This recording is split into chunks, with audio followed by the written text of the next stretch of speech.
அரசியல் அப்படிங்கிறதே வந்துட்டு ஒரு சர்வீஸ் தான் வந்துட்டு. அவங்கவங்க தேவைக்கு ஏற்ப மக்கள் வந்துட்டு எனக்கு அது வேணும், எனக்கு இது வேணும்னு சொல்லிட்டு அவங்கவங்க இஷ்டத்துக்கு செய்யாம, செய்யக்கூடாது அப்படிங்கிறதுக்காக வந்துட்டு நம்பல்லாம் சேர்ந்து ஒரு ரெப்ரசன்டேட்டிவ தேர்ந்தெடுத்து, "நீ எங்களுக்காக இதெல்லாம் செய்யுப்பா. மக்களுக்கு தேவையானத நீ வந்து பார்த்து எடுத்து செஞ்சு குடு." அப்படிங்கிறத வந்துட்டு ஒரு பொறுப்பா குடுக்கறது தான் வந்துட்டு ஆக்சுவலி ஒரு அரசியல், ஒரு எம்.எல்.ஏ, ஒரு எம்பி. ஆனா இந்த டெஃபனிஷன் போயி, அரசியல்னாலே ஒரு சாக்கடை. அதுக்குள்ள யாருமே போக மாட்டாங்க. அப்படிங்கிற ஒரு நெலைம வந்துட்டு மாறிடுச்சு. இத நெறைய பேர் கேள்விப்பட்டிருப்பீங்க.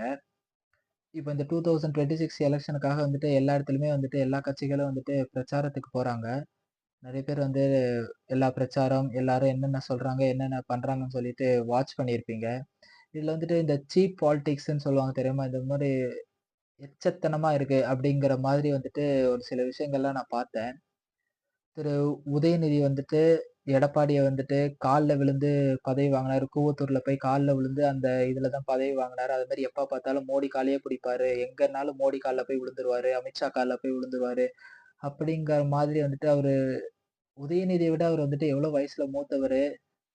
ஒரு ஒரு ஒரு பேசிக் ஹியூமானிட்டி, ஒரு பேசிக் மேனர்ஸ் கூட இல்லாம வந்துட்டு பாலிடிக்ஸ் அப்படிங்கிறதுக்காக வந்துட்டு என்ன வேணா பேசலாமா? அப்படிங்கிற மாரி எனக்கு தோணுச்சு. அதே மாதிரி வந்துட்டு எடப்பாடி வந்துட்டு, நீங்க யாருக்காக கார் ரேஸ் வந்துட்டு நடத்துனீங்கன்னு சொல்லி எங்களுக்கு தெரியும். நீங்க வந்துட்டு Instagramல யாரோட கால்ல போய் எப்ப பார்த்தாலும் விழுவீங்கன்னு சொல்லி எங்களுக்கு தெரியும். மறைமுகம் போய் நீங்க போய் மோடி கால்ல விழல.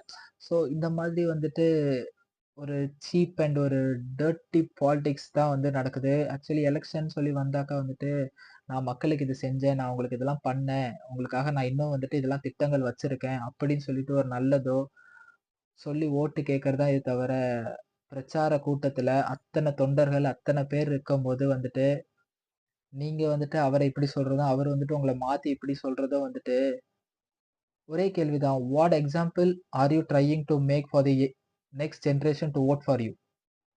வர தலைமுறைக்கு எனக்கு நீங்க ஓட்டு போடுங்கன்னு சொல்லிட்டு, எந்த வகையில வந்துட்டு ஒரு எடுத்துக்காட்டா வந்துட்டு நீங்க வந்து இருக்கீங்கங்கிறத பத்தி யோசிச்சு தயவு செய்து வந்துட்டு எல்லாருமே பேசுங்கன்னு சொல்லி தான் நான் கேட்டுக்கிறேன்.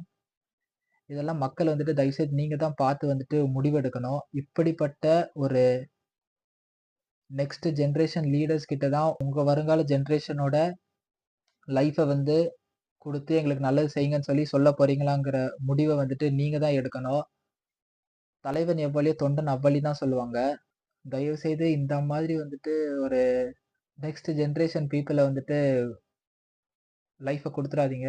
சிந்திச்சு பார்த்து வாக்களிங்க. மாற்றம் ஒன்றே மாறாதவை.